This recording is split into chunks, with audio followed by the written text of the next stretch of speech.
ঢাকা সফররত পাকিস্তানের উপপ্রধানমন্ত্রী ও পররাষ্ট্রমন্ত্রী জনাব ইসাক দারের সঙ্গে বাংলাদেশ জামাত ইসলামীর ৫ সদস্য বিশিষ্ট এক প্রতিনিধি দল ২৩ আগস্ট শনিবার বিকেলে ঢাকাস্থ পাকিস্তান হাইকমিশনে এক বৈঠকে মিলিত হন। বৈঠকটি অত্যন্ত হৃদ্যতা ও আন্তরিক পরিবেশে অনুষ্ঠিত হয়। এ সময় পাক উপপ্রধানমন্ত্রীর সঙ্গে পাকিস্তানের মান্যবর হাইকমিশনার মিস্টার ইমরান হায়দার এবং হাইকমিশনের কর্মকর্তাবৃন্দ উপস্থিত ছিলেন।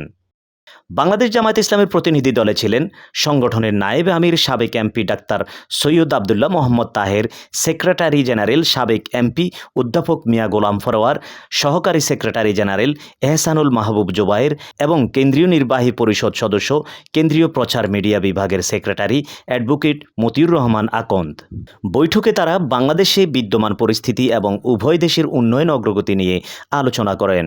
আমাদের সাথে দুই দেশের স্বার্থ সংশ্লিষ্ট বিষয়, একটা আঞ্চলিক বাণিজ্য এবং পারস্পরিক কীভাবে আরও সম্পর্ক বৃদ্ধি করা যায় এসব বিষয়ে আলোচনা হয়েছে এবং আগামীতে দুটি ভাতৃপ্রতিম মুসলিম রাষ্ট্রের সাথে আরও কীভাবে এক্সচেঞ্জ বৃদ্ধি করা যায় এবং সার্ককে কীভাবে আরও অ্যাক্টিভ করা যায়, সার্ককে শক্তিশালী করা যায়, এসব বিষয়ে আমরা এখানে কথা বলেছিলাম। গত 15 বছরে তো বাংলাদেশের পররাষ্ট্রনীতিতে কিছুটা একপেশে ছিল।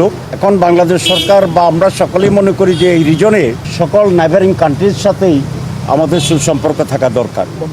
উল্লেখ্য, আগামীকাল ২৪ আগস্ট রবিবার বেলা ২টায় পাক উপপ্রধানমন্ত্রী ইসাক দার আমিরে জামাত ডাক্তার শফিকুর রহমানকে দেখতে তার বাসায় যাবেন। যে সমস্ত আনসেটেলড ইস্যুজ আছে। শফি জানোয়ার, সিটি নিউজ, ঢাকা।